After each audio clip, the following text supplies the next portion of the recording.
Hello Year 10, welcome back to your next living room lessons. We are flying ahead with our water management topic today. And for today's lesson you are going to need your exercise book, a pen and a ruler and your phone. So make sure you've got all of those bits and then we'll get started. So as always, here's our jog your memory for today's lesson. So 3 quick questions, please go and have a go at those. I've scanned the QR code and go and do it directly onto the Google Forms or just write in your book. However you've been doing it is absolutely fine. So last lesson we were having a look at water management scheme, but we were looking at a large-scale transboundary scheme. We were looking at the Lesotho Highland Water Project and looking at how this small country of Lesotho up in the highlands within South Africa have been providing vast amounts of water to the people of South Africa, where there is long periods of drought. But what we're going to be looking at today is more kind of local schemes. So schemes that can be done individually by a household or by a community or by a small village in order to combat the issues of water insecurity. So the title in your book today is Local, missed the key bit there, Local Water Management Schemes. Please write that in your book now. So we're going to start off by having a look at something that I think is really ingenious. I think this is brilliant. And this is the idea of fog harvesting. So this video is going to explain it much better than I am. So pause your videos now, scan the QR code and go and watch this video about fog harvesting. And just write a few notes, do a little subheading of fog harvesting. Just write a few notes to quickly sum up what fog harvesting actually is. Okay, so hopefully you've got an idea of what it is now, you've made a few notes. Basic idea of fog harvesting is areas of high land where they get lots of fog in the morning, they put these big sheets up which collect the moisture, it runs down the sheet, they collect that water and then it's used within a local community or within a household. So there's a lot of this going on in the Andes in South America, but it is something that could really easily be kind of applied to lots of different places around the world. But obviously with all kind of local schemes, there does come a kind of limit, there comes a maximum of how successful a scheme like this can be. Brilliant for a local household, but is it going to be widespread enough? Is it going to have a huge impact on lots of people? It does involve some money as a kind of startup. So what I would like you to do in your books is do a little T-bar table with advantages and disadvantages for me. And I want you to read through these different advantages and disadvantages of fog harvesting. And I want you to sort them into whether they are good or whether they are bad.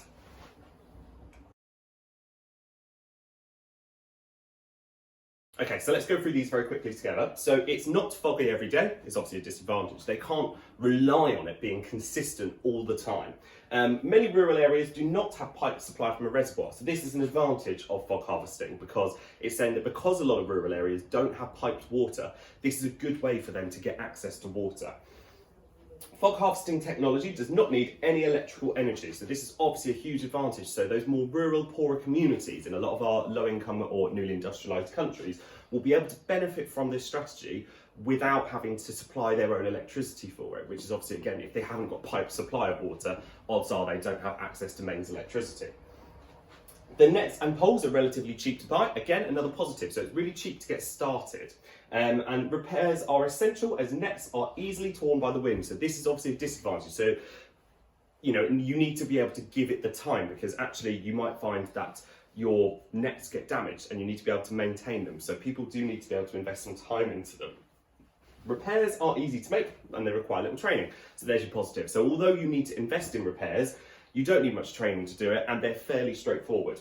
And some of the foggiest sites are some distance from rural communities. So this is a disadvantage. So you may find that, say, there's a rural village at the bottom of a large hill or a mountain, and they're having to every day walk up to their fog nets to check the water, check the nets haven't been ripped. They're going to have to build some kind of piping system to transfer the water if they're not carrying it by hand.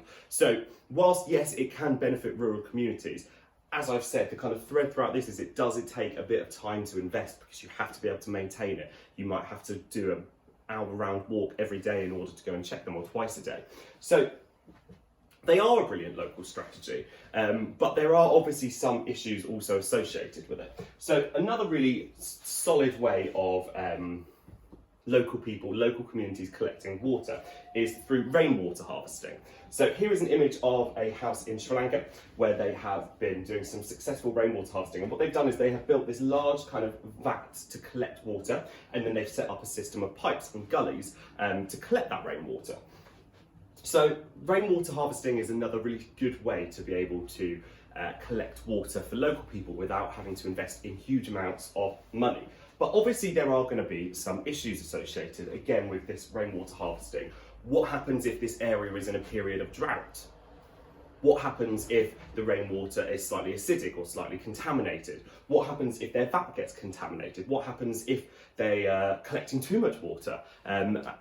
There's lots of things that you have to think about, and we do this a lot in geography, where we ask ourselves these questions where we have to kind of look at an image and infer what the problems might be. So whilst, yes, there are some real positives of rainwater harvesting, again, it's one of these things where these local strategies are brilliant, but you need a more kind of national government-led strategy to provide water. It's great that these people are able to do this, but is that right?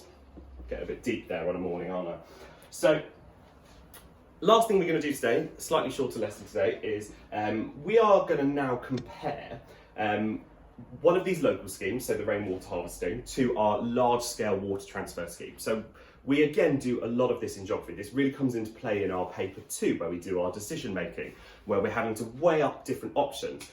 So what we're doing here is we're weighing up the two options of a large-scale national scheme versus kind of a more local community-led schemes such as rainwater harvesting. So the first thing I want you just to do is copy this table into your books. This table probably wants to be at least kind of half a page, because I think there's 3 or 4 bullet points going into each of these. So please make sure that you leave plenty of space for this. So quickly make a copy of this table and then I'll give you the points. Okay, so here is our image of the rainwater again, just because it's nice. And then at the bottom here, we have got a range of different advantages and disadvantages that I now want you to go back to your table you've just drawn out. And I want you to first of all decide whether it is to do with the Lesotho Highland Water Project or whether it's to do with rainwater harvesting. And then I want you to decide whether it's an advantage or a disadvantage. Is it a good or bad side of each of these schemes? So take a little bit of time on this. Do not just write the numbers out, because that's not helpful when you're revising this later. Write the full bullet points out. So say I think there's 3 or 4 in most of them, but it's not consistent, all right? So don't take my word for that. Okay, so let's go through these quickly then. So our first one, our large-scale water transfer project. Our advantages of this are that it provides water for irrigating large commercial farms. So by providing water for these large commercial farms, that provides a lot of employment into the area. It provides a large quantity of clean water for homes. Again, it's down to that fact it's a large quantity. These schemes produce a huge amount of water for a lot of people, so a lot of people benefit from them. And it can also be used to generate cheap hydroelectric power for use in industry. So when they build the reservoirs on the Lesotho Highland Water Project, they would have put hydroelectric power stations into the dams. And this creates green, cheap, renewable energy. However, some disadvantages: it can take many years to build these projects. So these projects are massive. They're not done overnight. They're expensive, so the government may need to borrow money for construction. So the government needs to be able to invest in these projects. It needs complex agreements if it's across boundaries. So like the Lesotho and South Africa example, is across 2 different countries. There are 2 different governments involved. So there needs to be some kind of written, legal, formal agreement on how that works, about the fact that it is across a boundary. And in order to do these large-scale projects, they often have to flood valuable farmland and displace people. We saw a lot of that with the Lesotho Highland Water Project, that to build their reservoirs, they were having to flood farmland. People were displaced. There was refugees created because of this scheme. And then if we look at the rainwater harvesting, the advantages are that it uses very cheap materials, so it's not going to cost a huge amount of money. It provides water for growing vegetables in a small garden, so it provides a small amount of water for a local community or a family. It does not need any specialist training to install or maintain, and it's very easy to fix if it goes wrong. So again, it's kind of that it gives you that community buy-in, that the local community are invested in it. They are having to put the time in, but actually they're not using too advanced skills, but they can be advancing their skills further by doing so. And then disadvantages, there's actually only one. It's difficult to store enough water to survive a long drought. So we know a lot of these countries where they are having water security in parts of sub-Saharan Africa are places where they have a few months of rain and then 8 months of drought. So in those few months of rain, they need to make sure that they are collecting enough water to last them that long period. And this obviously isn't that straightforward. So that is a real huge challenge of our rainwater harvesting. Now, as we can see from this, looking at this, the rainwater harvesting has actually got less disadvantages. So if we were to evaluate which of these we think might be a better scheme, maybe we'd be leaning on the rainwater harvesting, maybe not, I don't know. So last thing you're going to do today is a quick exam question. So why are local methods such as fog and rainwater harvesting described as having sustainable technology? So this is a 3-mark question, so there is going to be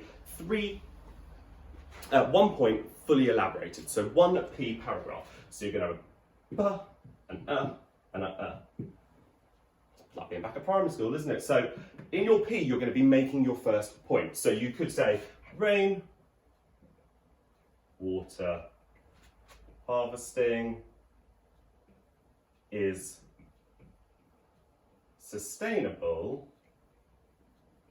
because the materials are cheap. You then, for your 2 E's, will obviously need to go on to explain it. So this means that this is sustainable because. Now, I've not given you your explanations, but I have given you some sentence starters to get you going on that. So go and have a go at this question. And that is the end of today's lesson. So as I say, quite a short lesson today. There's only actually 3 main things you've done today. So advantages and disadvantages of fog harvesting, the comparison table of the Lesotho Highland Water Project and the rainwater harvesting, and then this 3-mark question. Well done, Year 10. You are brilliant, and I will hopefully see you all very, very soon.